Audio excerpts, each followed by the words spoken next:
You're not following. In breaking news, striking actors in Hollywood studios agreed to a deal. The agreement all but ends one of the longest labor crises in the history of the entertainment industry. Union members still have to approve the deal.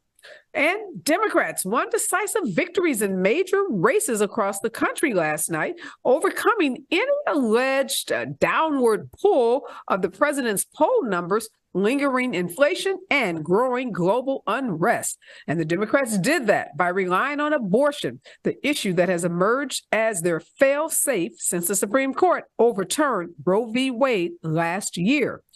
Democratic officials have been saying for months that the fight for abortion rights has become the issue that best motivates Democrats, and it is also the issue that persuades the most Republicans to vote for Democrats. And prime examples of that last night are the victories by Governor Andy Beshear of Kentucky, who criticized his opponent's defense of the state's near total ban.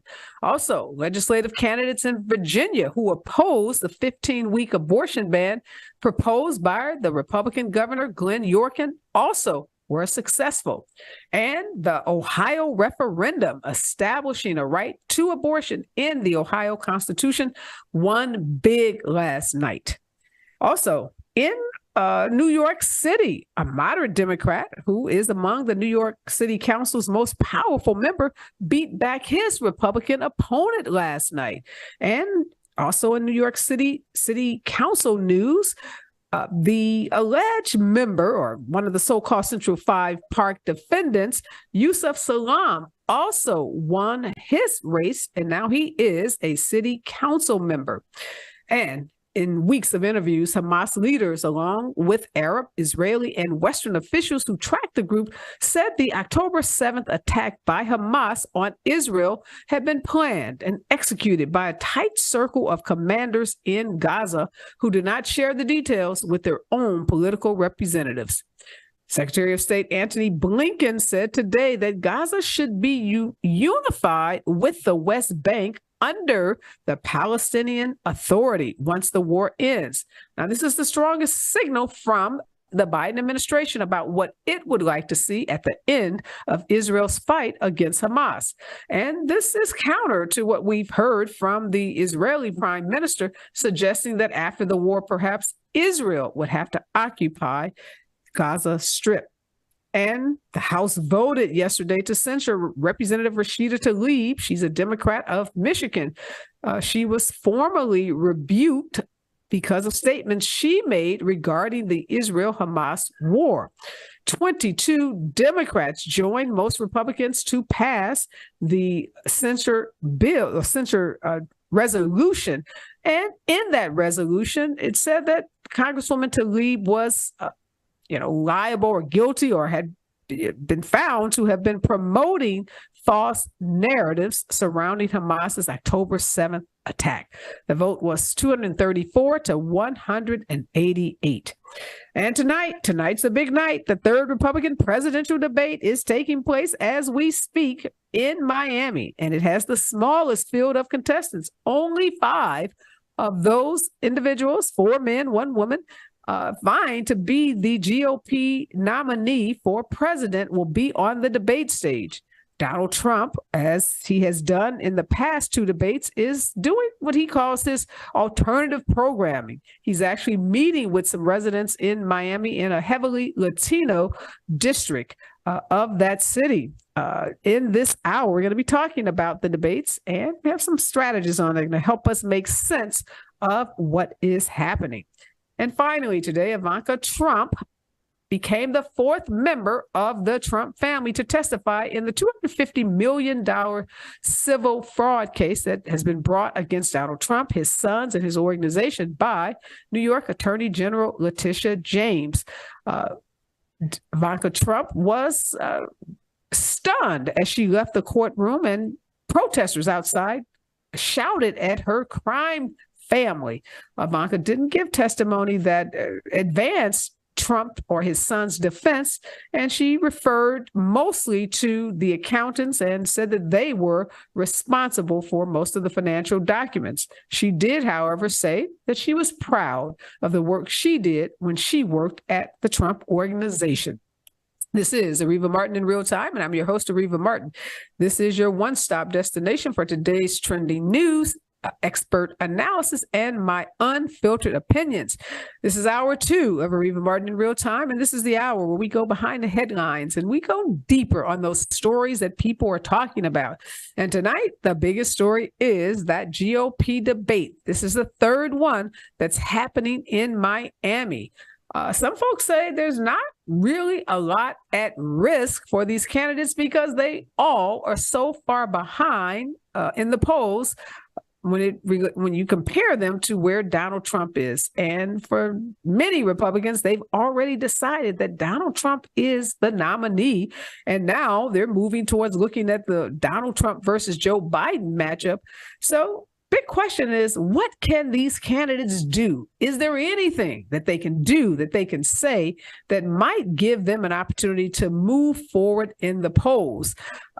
Richard Greene is here, as well as Ed Sanders, two very seasoned political strategists. They're going to help us break down what we're likely to see in the debates tonight. They're going to help us understand what the debate could mean for Nikki Haley, Ron DeSantis, or any of those that are vying to be the GOP nominee. And ultimately, we're asking the question, does the debate tonight or any other debates involving these 5 individuals, does it really even matter given the significant lead that Donald Trump has? When we come forward, more of today's breaking news here on KBLA Talk 1580. We've got a lot to talk about. Are you interested in catching up on all the latest entertainment news, trending topics, and exciting interviews? I got you. Tune in to The Raw Report with Robin Ayers, Monday through Friday, 6 to 7 p.m. I'm your host, Robin Ayers. Join me every weekday with some of the best entertainment contributors in the business as we break down what's going on, who's got next, and what not to miss. Only on The Raw Report with Robin Ayers. Unapologetically progressive. KBLA Talk 1580. We've got your black.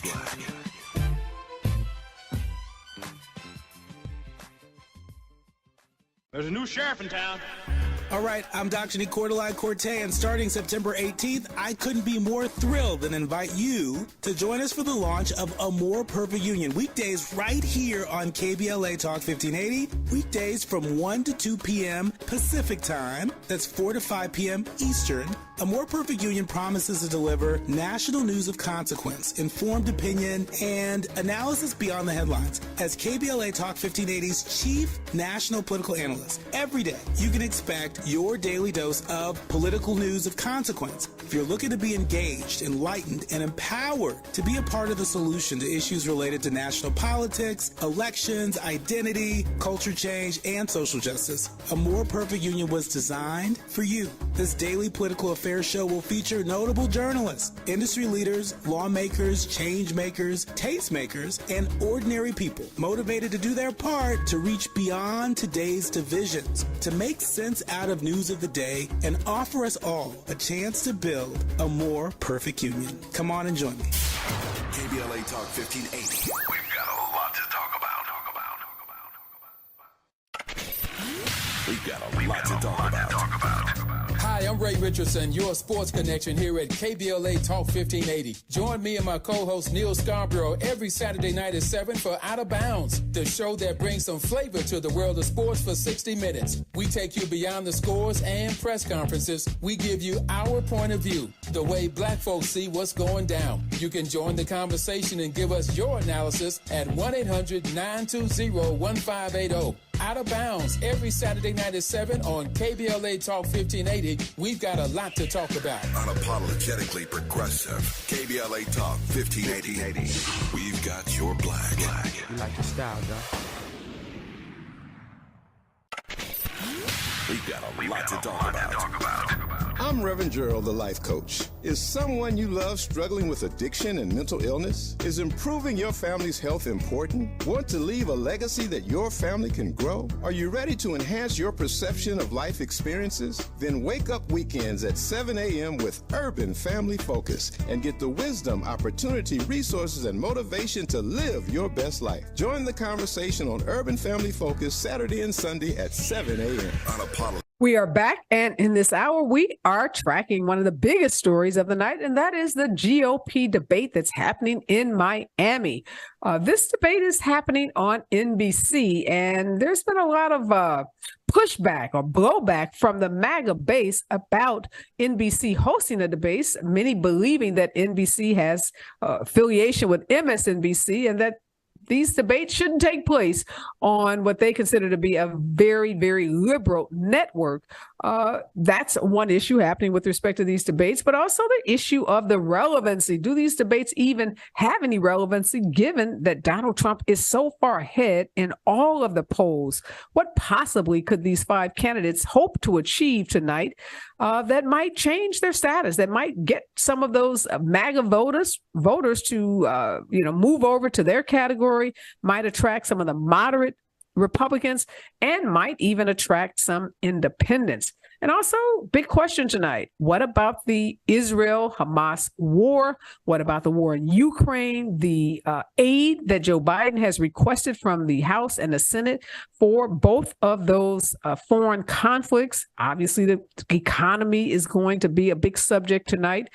So we're going to talk about the debates and help you understand what some of the pundits think, the experts think you should look for, whether you watch it in real time tonight or if you catch snippets on social media tomorrow, which is how most folks are going to probably consume this debate.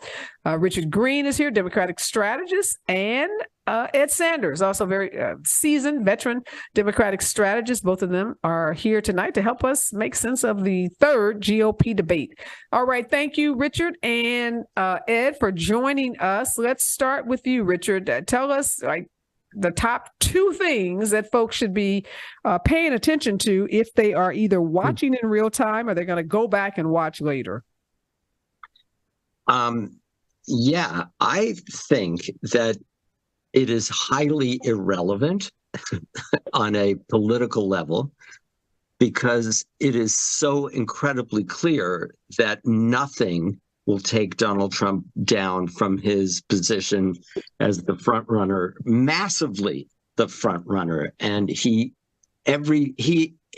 nothing is kryptonite to this guy. Everything helps him. Every indictment, every bit of bad news.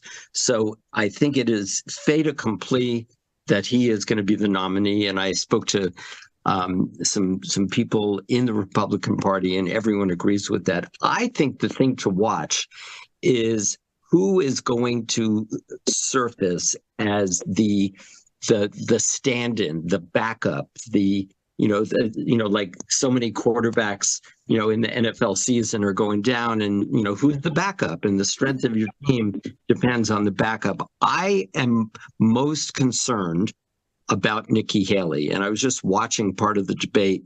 She's really good.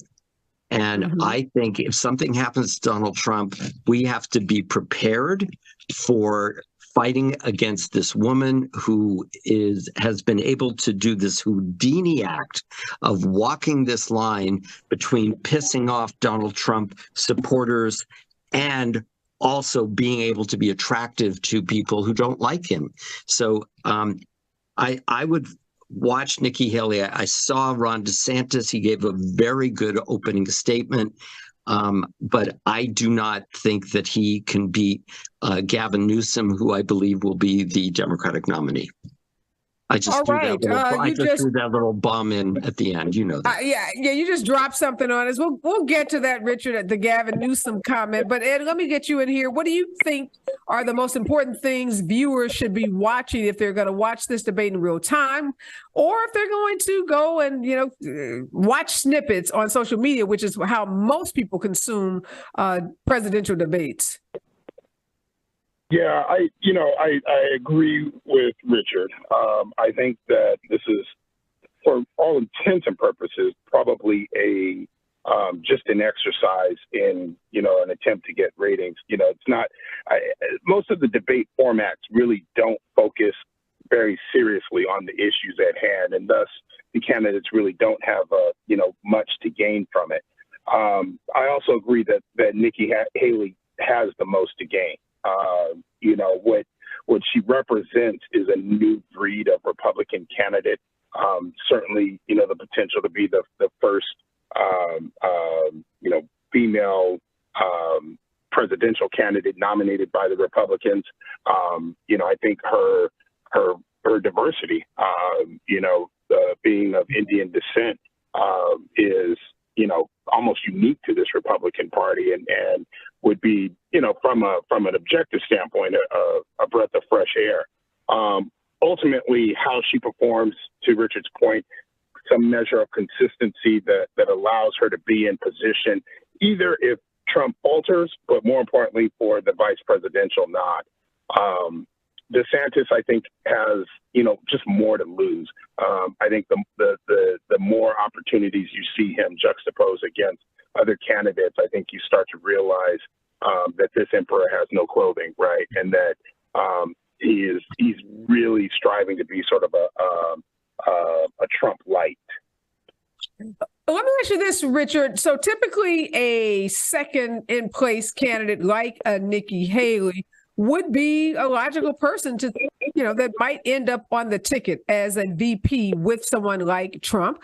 And as Ed pointed out, she's female, she's of Indian descent, so she brings a woman of color. And if Biden and Harris, now you have also a woman of color in the second position.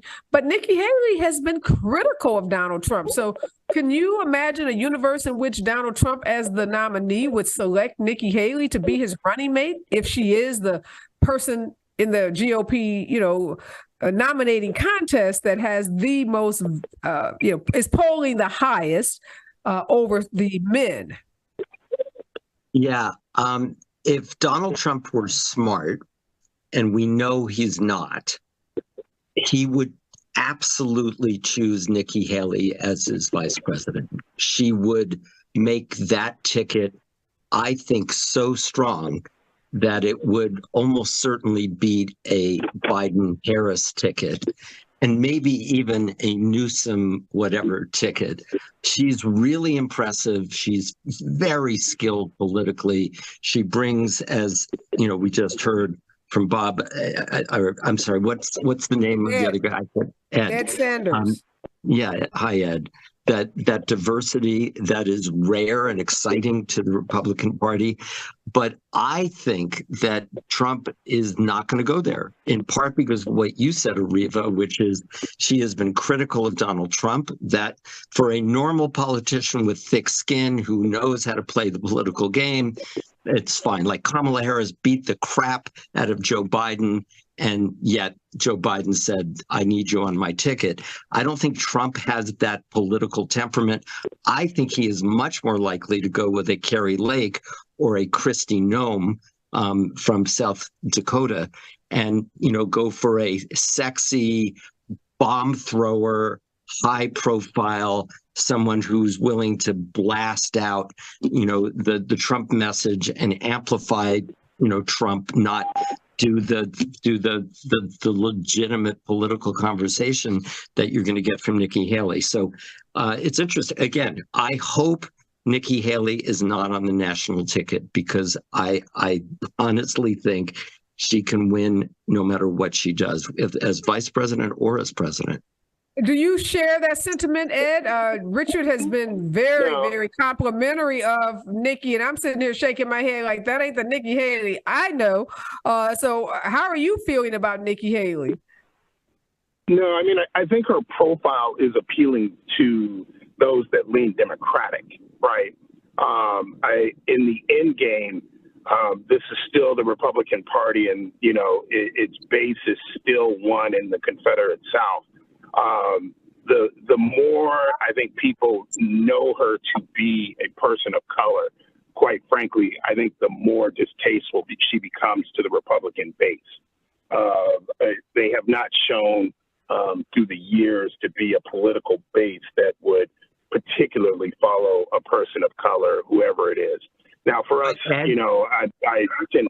tend to lean Democratic, and I would think that her profile is strong. So in the end game, I think she has a modestly impressive record, but all told, I do not see her climbing to the Republican nominee. But hold on, Ed, the truth is, in a Republican primary, everything you're saying is absolutely true, which is why she's about 1,000 points behind Donald Trump right now in the Republican primary. But you're not going to have any hardcore conservative in the South or anywhere in the Republican base who, if given the choice between Joe Biden and Kamala Harris and Donald Trump and Nikki Haley, is going to think twice before voting for Donald Trump and Nikki Haley. Don't you agree with that? But what she does, she makes Donald Trump more palatable to people who are not pure Trump MAGAs. Yes and no. I mean, in the end game, Trump is about as known quantity as you can get, right? Like, folks are going to vote for him. Nikki Haley doesn't make Trump any more appealing. She simply doesn't. He is the dominant figure on the Republican side. It's interesting. I think in the end game, I tend to actually agree with you that he would not pick her.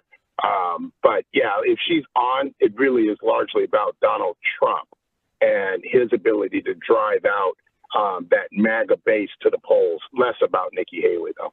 Yeah, and I don't know, Richard, in what world you see all of this MAGA racist base, white supremacy supported base voting in large numbers for a brown woman, an Indian woman, a woman of color. That just hasn't been borne out in our U.S. politics. And you need only ask folks like Daniel Cameron, Herschel Walker, and other African Americans who have tried to, people of color who thought that they could somehow escape the color issues that people of color face throughout this country and be embraced and accepted.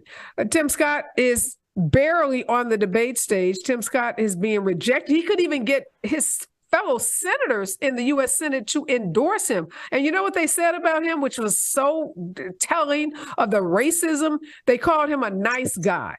That's like the most offensive thing you can say about a U.S. senator. You couldn't say he's, bright on policy or he has, credible policy positions. He's a nice guy. Like, pat him on the head, sit in the corner, little black man, and shut up. It was so offensive. Go ahead, Ed. Don't forget, he was appointed to the Senate post. I mean, like, he didn't win it outright in an election. Yes, he's won re-election, but largely uncontested. He was appointed to the post to fill a vacancy. So I don't hold Tim Scott up as someone that has won electorally in the Republican Party. He hasn't beaten out a true Republican field for the post. But Areva, look what we're talking about. I mean, if in fact it's going to be Joe Biden, Kamala Harris versus Donald Trump and Nikki Haley, the voters are going to be looking at two vice presidential women of color.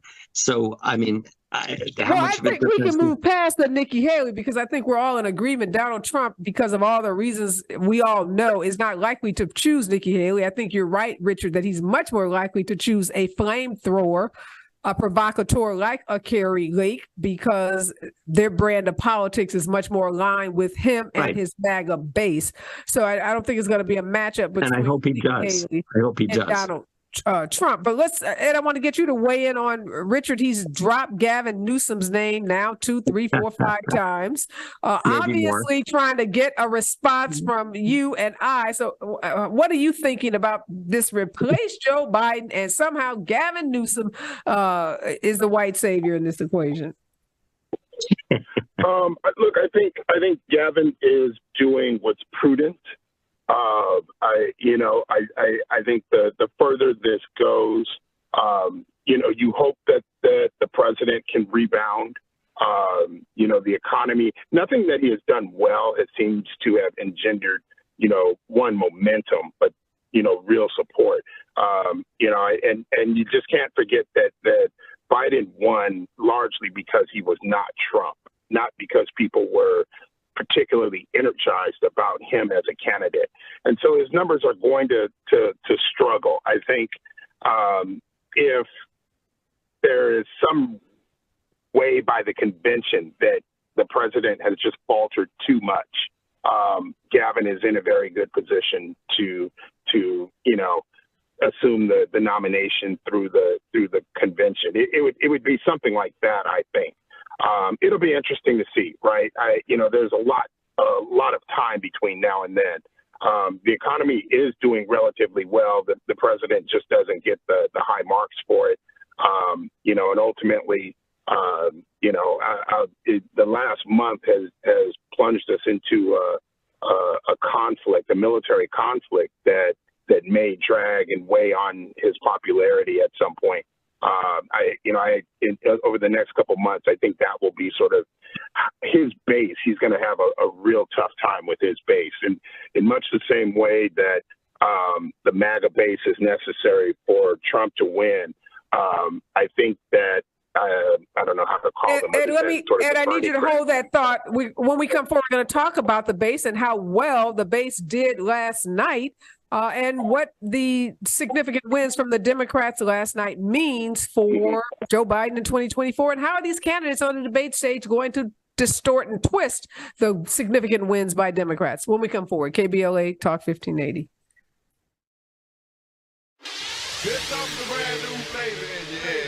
Race, social justice, sports, politics, art, music, culture. We do it all on the D.L. Hughley Afternoon Show. If you're not tuning in, then you are definitely missing out. It's the D.L. Hughley Afternoon Show, weekdays from 2 to 4 only on unapologetically progressive KBLA Talk 1580. Like a brand new flavor in your head. Yeah.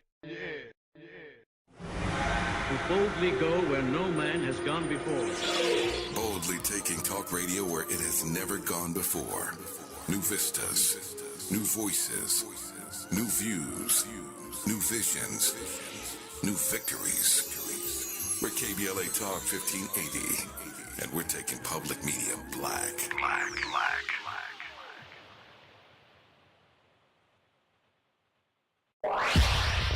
Follow the leader. KBLA Talk 1580. Follow the leader. If you're not following KBLA Talk 1580 on all of our socials, then you're missing out. Download our app and find us on Facebook, Twitter, Instagram, YouTube, and on the web at KBLA 1580. That's right. Again, you can find all of our socials at KBLA 1580. We've got a lot to talk about. By the way, if you miss any of our weekday shows in real time, you can always catch up by checking out the podcasts of your favorite shows at your leisure. At KBLA Talk 1580, we've got your black. Got your black. Keep following the leader. Oh my God. Follow the leader. Follow the leader. Follow the leader. Follow the leader. Gotta stay fresh, my house shot with a rest bar, Have you visited us online for the grand opening of KBLA.store? For the best in new merch, gift ideas, books, media, and more, log on to KBLA.store. Be sure to check out our KBLA team favorites at KBLA.store today. That's KBLA.store for all the official merch on your favorite talk radio station, KBLA Talk 1580. The bounce is back. We've got a lot to talk about.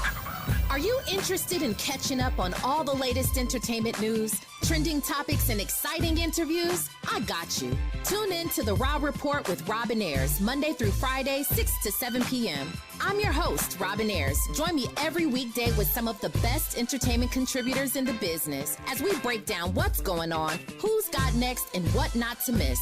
Only on the Raw Report with Robin Ayers. Unapologetically progressive. KBLA Talk 1580. We've got your black.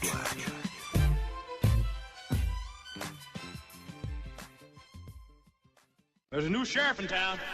All right, I'm Dr. Cortez, and starting September 18th, I couldn't be more thrilled than invite you to join us for the launch of A More Perfect Union. Weekdays right here on KBLA Talk 1580. Weekdays from 1 to 2 p.m. Pacific time. That's 4 to 5 p.m. Eastern. A More Perfect Union promises to deliver national news of consequence, informed opinion, and analysis beyond the headlines. As KBLA Talk 1580's chief national political analyst, every day you can expect your daily dose of political news of consequence. If you're looking to be engaged, enlightened, and empowered to be a part of the solution to issues related to national politics, elections, identity, culture change, and social justice, A More Perfect Union was designed for you. This daily political affairs show will feature notable journalists, industry leaders, lawmakers, change makers, tastemakers, and ordinary people motivated to do their part to reach beyond today's divisions, to make sense out of news of the day, and offer us all a chance to build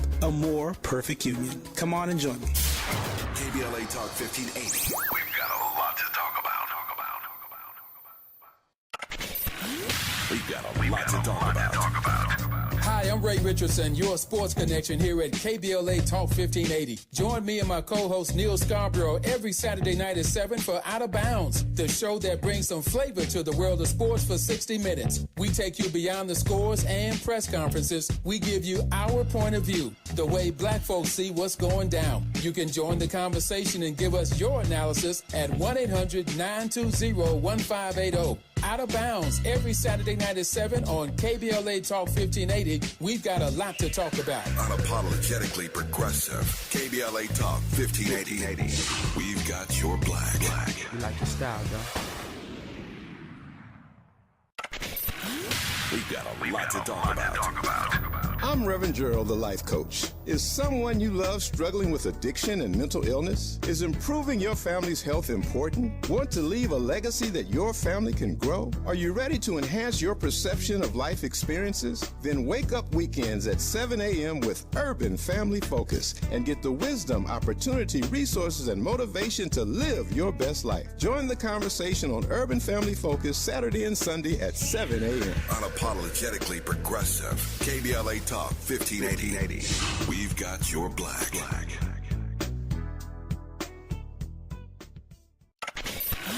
We've got a lot to talk about. Race, culture wars, political turf battles, criminal justice and injustice, the courts. These are the conversations you won't hear elsewhere. My guests are leading journalists, celebrities, and sports figures, elected leaders, and influencers. They aren't afraid to get into it and say the quiet part out loud. With Areva Martin in real time, your commute just became the most engaging part of your day. Tune in weekdays from 4 p.m. to 6 p.m. or find us on YouTube. Areva Martin in real time, when you want it straight, no chaser. Unapologetically progressive. KBLA Talk 1580. We've got your black. We've got a lot to talk about. Hi, I'm Zoe Williams, a.k.a. the voice of reason. We are back, and we are talking about the GOP debate that's happening in Miami right now. And during the break, I had a chance to read some of the updates and listen to some of the debates myself. And one of the things that really struck me, it has to do with the support. All of the candidates stated their unconditional support for Israel, but they also went further. They said that as candidates, they would deport foreign college students. Ed Sanders and Richard Greene, two veteran Democratic strategists, are joining me in this hour. Ed, what do you think of that? So we know that, Congresswoman Rashida Tlaib has been censured because of her statements around the Palestinian crisis. And now we have these Republican nominees saying they would deport Muslim or foreign, students on college campuses. What we heard from the Arab American community in places like Michigan is that they were not going to support Joe Biden next year because of his unconditional support of Israel. So now you got Republicans saying we're going to deport students. You have Congresswoman Tlaib, who's been censured. We have Michigan Arab American voters saying they're not going to vote for Joe Biden. So, what do you make of all of this? When I look at it from Republican politics, there are really two staples of Republican politics. And the first is, if you can, kick black people. Do whatever you can to vilify black people. And the second is vilify foreigners. And I wrapped into the statement about immigrants, foreign-born students, is this sort of, we define who Republicans are. I mean, we define who Americans are. That's kind of what the Republican Party has stood for. And it starts with being, white, Protestant, and so forth. The Israeli conflict and the Ukrainian conflict are interesting. I think I was saying before the break, the Israeli conflict in particular for Biden poses a problem. I think the sort of the anti-war sentiment that I see growing within the base of the party, I think will only get louder the longer this goes on. The further that Netanyahu and the Israeli government, which is really a conservative government, continues, down the path that it's going on, I think, and Biden continues to show support or is unable to rein in, some of the violence that folks are seeing. He and Kamala will pay the price at the polls. I don't think this bodes well for them in terms of turning out their base come November. They've got to find ways, and will always have to find ways to get the Bernie Sanders crowd on board. And right now, I feel like he may be losing them. Richard, one of the things we've heard one of the candidates on the debate station tonight, Tim Scott, say is, as he's talking about support for Israel and talking about providing aid to Ukraine, of course, he did what all Republicans do, is he tied it back to the southern border and suggested that somehow there were terrorists coming through the open southern borders. And we hear that narrative pushed by Republicans all the time, that Joe Biden allows the southern border to be wide open. What do you make of that? And are we going to hear a lot more about that tonight, the open borders and somehow trying to tie that to the terrorist attack in Israel? Yeah, first, I want to respond to what Ed was talking about. I have a number of progressive Democratic friends who are so upset with Joe Biden that they are pledging not to support Joe Biden. And I just have to say, the irony of that is stunning. So you're telling me you are a progressive Democrat who supports the Muslims in the Middle East, and you're going to not vote for Joe Biden and stay home, or you're going to vote for Donald Trump, who overtly, specifically is against every Muslim, has done horrible things to Muslims, would do even more horrible things to Muslim because you're having a temper tantrum. I just wish people would understand that, as imperfect as it is, we generally have a binary choice. And with respect to Muslims and the rights of people of color, including Muslims, there is no moral equivalency. And because I agree with Ed, I mean, if we lose some of those Democrats in places like Michigan that have large Arab populations, Donald Trump's going to be the next president. So I don't know if you want to respond to that. No, I think everybody's in agreement with that. And you've heard me say over and over again, this is not about the almighty. It's the alternative. And I think Democrats have got to get folks thinking like that, Richard, that this is not perfection. And that, yes, if you're a Muslim American and living in Michigan and you're mad at Joe Biden because he's supporting Israel, think about what your life will be like and the lives of your family members that may be in Palestine or may be on a college campus if Donald Trump is in office. You think this is hell? Yeah. You haven't seen hell. Go ahead, Ed. But Areva, I mean, look, I think particularly as African Americans, we have felt this, right? Where you're just sort of choosing the lesser of two evils. And while the way that it's framed, yes, to a lot of people, their vote is an affirmative vote, meaning I'm voting for that person. And if neither candidate rises to that level and they stay home, then they stay home. I would look at Tuesday and what's the Kentucky Attorney General Cameron? Cameron. Right. When you look at his loss, the vote turnout, like Bashir largely performed as well as Biden did. Bashir was down about half the vote of what Trump did. Turnout matters.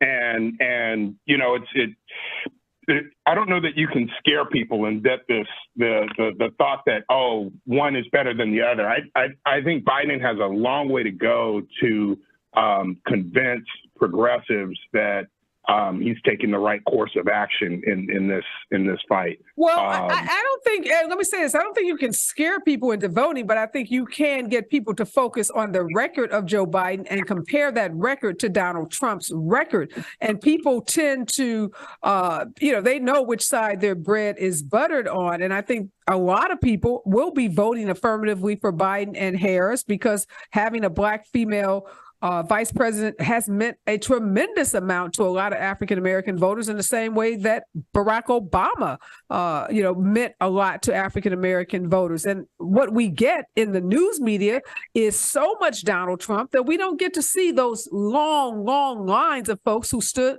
on college campuses, Black college campuses, to speak to our vice president, who have enthusiastically embraced her. So I don't think that what we are seeing in the mainstream media represents where most Black voters are. I had a pollster on yesterday, and she said in her polling of Black voters, they said that Donald Trump and MAGA Republican policies represented the single most threat to them.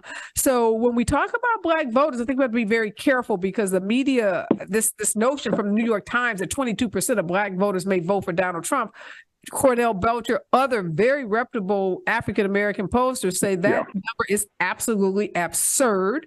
And there's no historical basis for it. And when we look at the Black votes last night, I think we should feel encouraged. Not that we should rest on our laurels, but we should feel encouraged. When we come forward, I want to continue this conversation about last night and the wins that the Democrats experienced and how that might play into the 2024 election. And again, I want to ask both of you, how are the Republicans going to spin what happened last night? Because they've been tying themselves in knots. Stay with us, KBLA Talk 1580. Follow the leader. KBLA Talk 1580. Follow the leader. If you're not following KBLA Talk 1580 on all of our socials, then you're missing out. Download our app and find us on Facebook, Twitter, Instagram, YouTube, and on the web at KBLA 1580. That's right. Again, you can find all of our socials at KBLA 1580. We've got a lot to talk about. By the way, if you miss any of our weekday shows in real time, you can always catch up by checking out the podcast of your favorite shows at your leisure. At KBLA Talk 1580, we've got your black. Following the leader. Oh my God. Follow the leader. Follow the leader. Follow the leader. Follow the leader. Follow the leader. Follow the leader. Gotta stay fresh, my house shot with a rest bar. Shot with a rest bar. Shot with a rest bar. Have you visited us online for the grand opening of KBLA.store? For the best in new merch, gift ideas, books, media, and more, log on to KBLA.store. Be sure to check out our KBLA team favorites at KBLA.store today. That's KBLA.store for all the official merch on your favorite talk radio station, KBLA Talk 1580. The bounce is back. We've got a lot to talk about. Are you interested in catching up on all the latest entertainment news, trending topics, and exciting interviews? I got you. Tune in to the Raw Report with Robin Ayers, Monday through Friday, 6 to 7 p.m. I'm your host, Robin Ayers. Join me every weekday with some of the best entertainment contributors in the business as we break down what's going on, who's got next, and what not to miss. Only on the Raw Report with Robin Ayers. Unapologetically progressive. KBLA Talk 1580.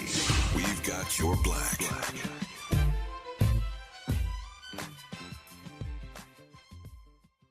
There's a new sheriff in town. All right, I'm Dr. Nicolai Corte, and starting September 18th, I couldn't be more thrilled than invite you to join us for the launch of A More Perfect Union. Weekdays right here on KBLA Talk 1580. Weekdays from 1 to 2 p.m. Pacific time. That's 4 to 5 p.m. Eastern.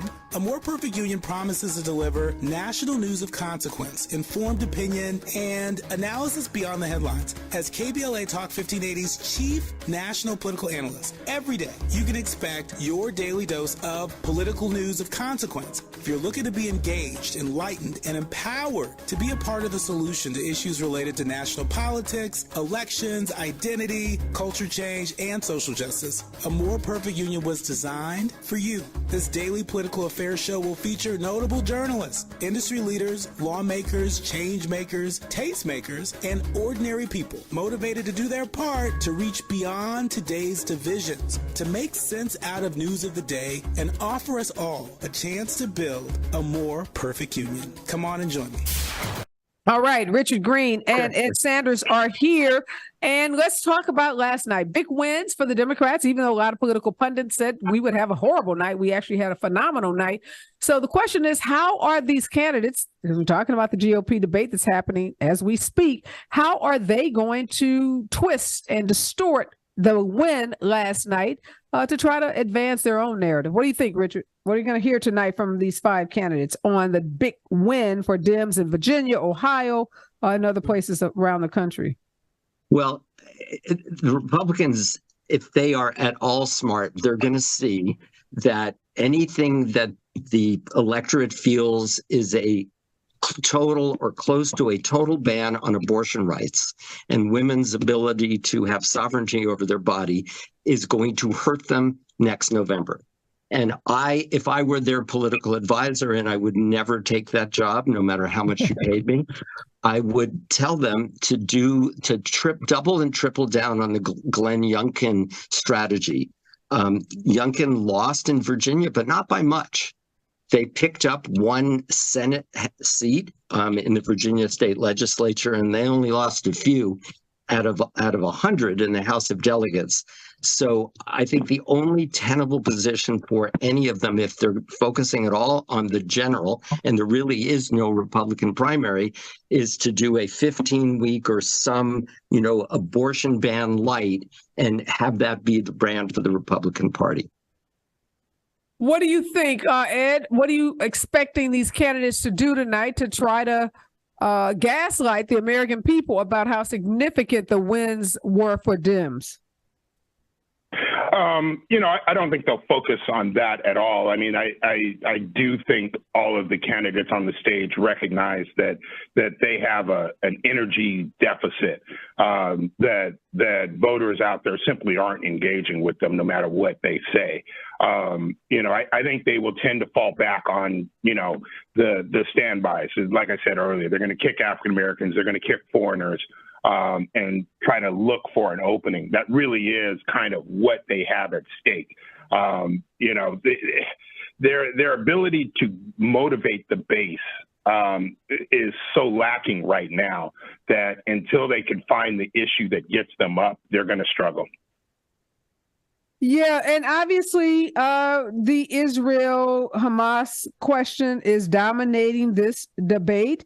Questions were asked. They actually turned the mic over to Matthew Brooks, the long-time director of the Republican Jewish Coalition, and he asked the candidates whether they would strike Iran militarily and defend Jewish students who feel unsafe on campuses across the country.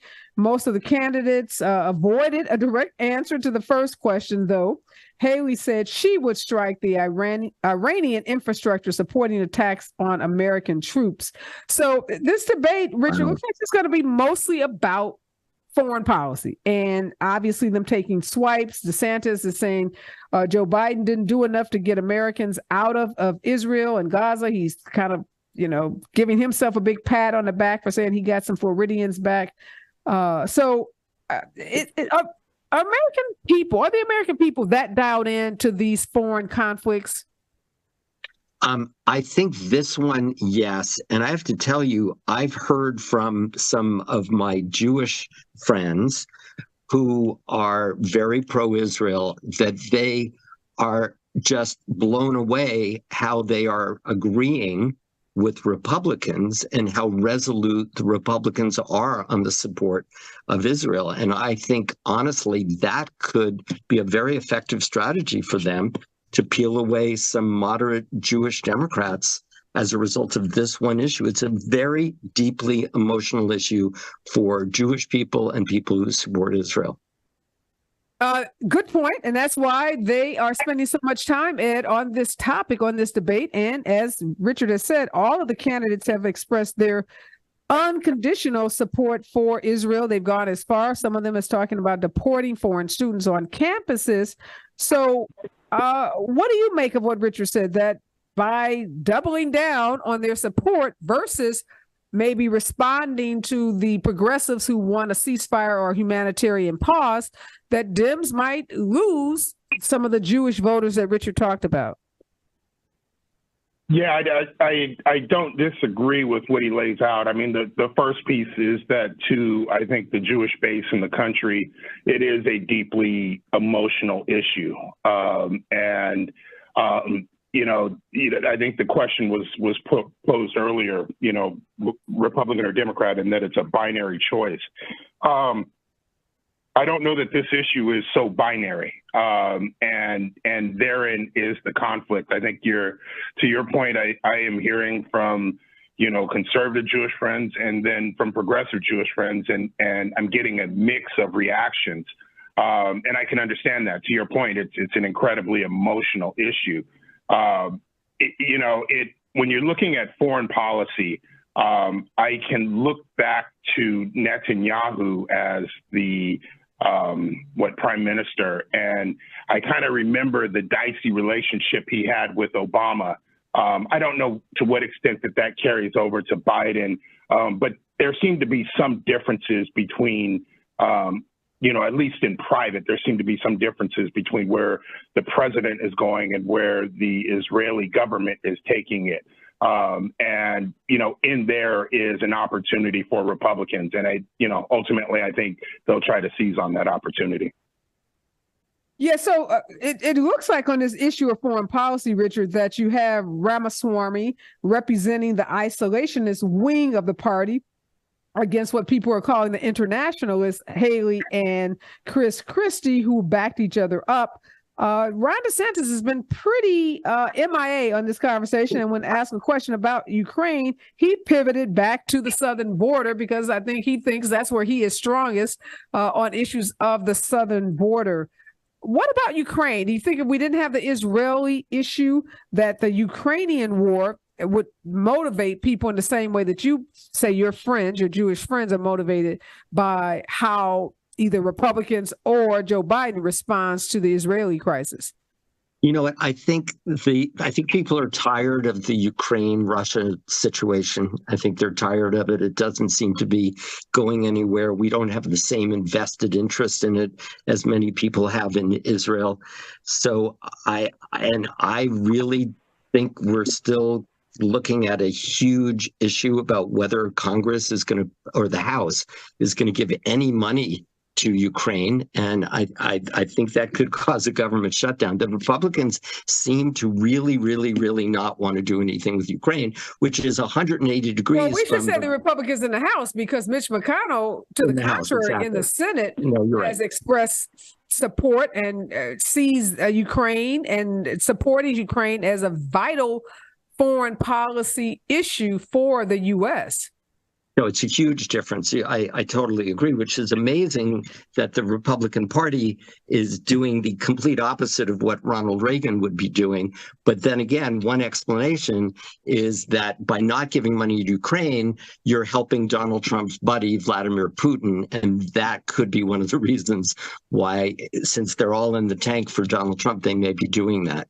By the way, I love how you keep saying Ramaswamy. You must... that sounds pejorative and accurate, but it's really Swami, I think. Swami, okay, thank you. No, I'm not trying to... But Swami sounds more appropriate. Yeah, I've heard it pronounced lots of different ways. I think people are maybe butchering his name as a purposely, lot of... Because he's a total joke. Not everyone. I wasn't doing it purposely. It's interesting, Ed. I'm getting all of these emails from the Biden administration. They're trying to counter the narrative, and they're trying to undercut this notion that somehow Biden is anti-Palestinian, anti-Muslim, and they're really highlighting Donald Trump's Muslim ban and his statements around, continuing a ban or trying to implement such a ban if he's elected. Is that an effective strategy, you think, for the Democrats to try to remind those Muslim Americans that say they're not going to vote for Biden that, here's the alternative?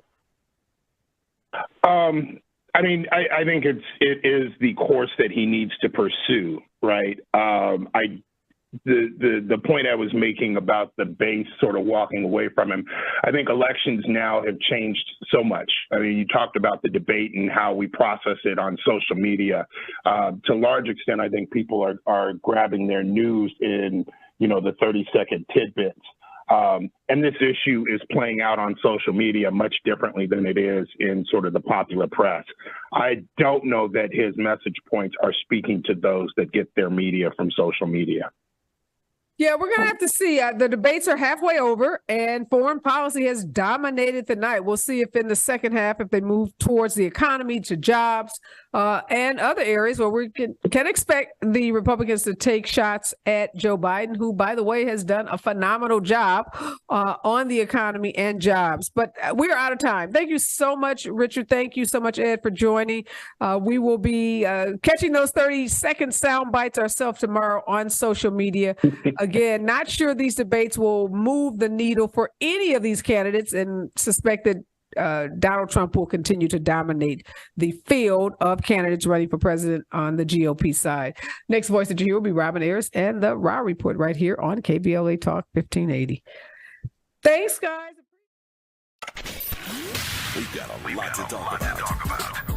Race, culture wars, political turf battles, criminal justice and injustice, the courts. These are the conversations you won't hear elsewhere. My guests are leading journalists, celebrities, and sports figures, elected leaders, and influencers. They aren't afraid to get into it and say the quiet part out loud with